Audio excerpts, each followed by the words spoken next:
নমস্কাৰ মোৰ প্ৰিয় বন্ধু বান্ধৱীসকল আপোনালোকে বাৰু এটা কথা মন কৰিছেনে আমাৰ হিয়াৰ আমঠুৰ পত্নীৰ লগত সাতুৰ দৰে থাকে আমাৰ হিয়াৰ আমঠুৰ ভগ্নী মানে একদম খাতিৰ অসমীয়াত ক'বলৈ গ'লে সম্বন্ধটো হৈছে ননদ আৰু মই সকলো ননদকে বেয়া বুলি নকওঁ কিন্তু প্ৰায়বিলাক ননদ মানে এনেকুৱা এটা পৰিস্থিতিলৈকে যায় বৌয়েকহঁতৰ লগত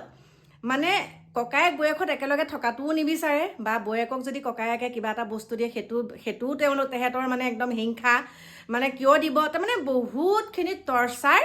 একাংশ ননদে বৌয়েকহঁতক কৰে কিন্তু এতিয়া মই কথাটো ক'বলৈ ওলাইছোঁ বহুতো ধৰণৰ মন্তব্য দিয়ে সেই মন্তব্য কিছুমান মই দেখা পাইছোঁ যে গৰিমা গাৰ্গৰ লগত যেতিয়া গৰিমা গাৰ্গৰ ননদে হাতত ধৰি কৈ কোৰ্টলৈ যোৱাৰ পৰা প্ৰথম অৱস্থাৰ পৰা কিমান ধুনীয়াকৈ দুয়োগৰাকী একদম এনেকুৱাকৈ আছে মানে বাই ভনীৰ দৰে আছে দেই বাই ভনীও কেতিয়াবা তেনেকৈ নাথাকেহে তাৰপিছতে ইমানখিনি একদম মানে লগতে থকা মানে একদম প্ৰত্যেকটো কথাত মানে হেৰি কৰা ছাপোৰ্ট কৰা এনেকুৱা ননদ পাবলৈ কপাল লাগিব যিসকলে যে কৈ আছে বেয়াকৈ যে জুবিনৰ সম্পত্তিৰ ওপৰত ভনীয়েকৰ চকু পৰিছে সেইকাৰণে এতিয়া গৰিমা গাৰ্গৰ লগত ভালই লগাবলৈ আহিছে আচলতে সেইটো কেতিয়াও নহয় সকলো ননদকে তেনেকৈ বেয়া বুলি ক'ব নোৱাৰি আছে একাংশ যে ককায়েক বৌয়েকহঁতে মানে বৌয়েকক দেখিবই নোৱাৰে প্ৰত্যেকটো কথাত বৌয়েকৰ লগত টৰ্চাৰ মানে প্ৰত্যেকটো কথাত বৌয়েকক দুখ ধৰি থাকে আজি হিয়াৰ আমঠু ঢুকাই যোৱাৰ পিছত সাতুৰ দৰে লাগি আছে কোন পালমি মানে আমাৰ হিয়াৰ আমঠুৰ ভগ্নী গৰিমা গাৰ্গৰ ননদ আৰু সেই ননদগৰাকীৰ কথা বেয়াকৈ ক'লে চব বেয়া নহয় আজি পালমিৰ হাজবেণ্ড নাই তেওঁ বুজি পায় নিজৰ স্বামীজন নোহোৱাৰ অৱস্থাত মানুহৰ মানসিকতাটো কেনেকুৱা হৈ থাকে স্বামীজন লাগিলে কথা এষাৰ আছে যে লাগিলে গছৰ মুহাই হওক নিজৰ গিৰিয়েকৰ নিচিনা কেতিয়াও হ'ব নোৱাৰে তেনেকৈ কথা এষাৰ আছে গতিকে সেইখিনি গৰিমা গাৰ্গৰ ননদে বুজি পায় কাৰণ তেওঁ হাজবেণ্ড ঢুকাই গৈছে হাজবেণ্ড ঢুকোৱাৰ পিছত দুগৰাকী জীয়ৰীৰ সৈতে কেনেকৈ তেওঁ দিন কটাইছে অকল তেওঁ জানে আৰু যেতিয়া তেওঁ ককায়েক নাইকিয়া হৈ গৈছে বৌয়েকৰ কথাখিনি তেওঁ বুজি পাইছে সেইকাৰণে সাতুৰ দৰে আছে এইটোৱে নহয় যে গোটেই সম্পত্তিখিনি লৈ পেলাই কেইদিন থাকিব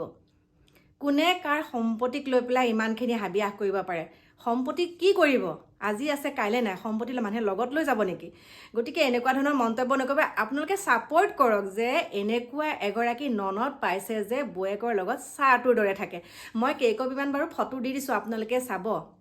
মোৰতো চকু পানী ওলাই যায় এনেকুৱাও ননদ আছে যে বৌয়েকে কান্দিছে বৌয়েকৰ হাতত ধৰি পেলাই একো নাই চিন্তা কৰিব নালাগে এনেকুৱা ধৰণৰ কথা কিন্তু একাংশ ননদে কি কৰে জানে বহুত বেয়াকৈ ক'ব বহুত বেয়াকৈ পাইছোঁ ন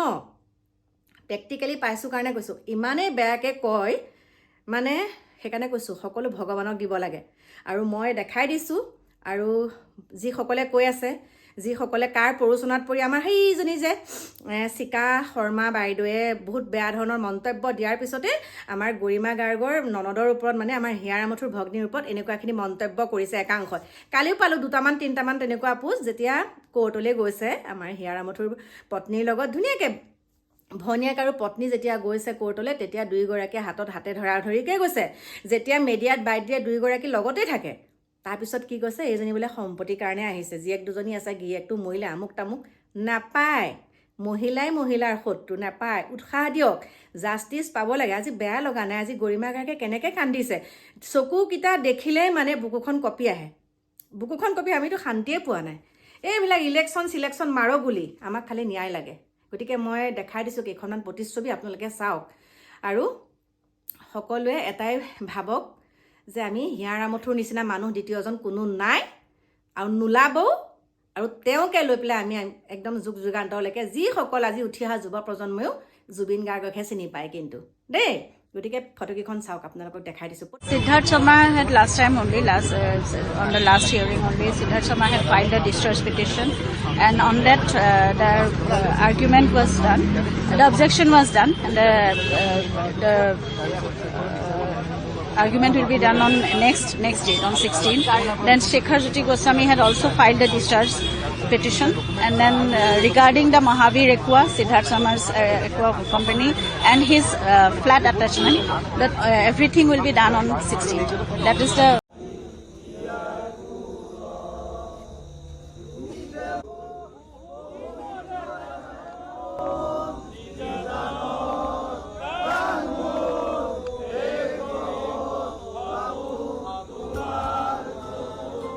মই এটাই কথা ক'ব বিচাৰোঁ, মোৰ মানুহজনক মই হেৰুৱাইছোঁ,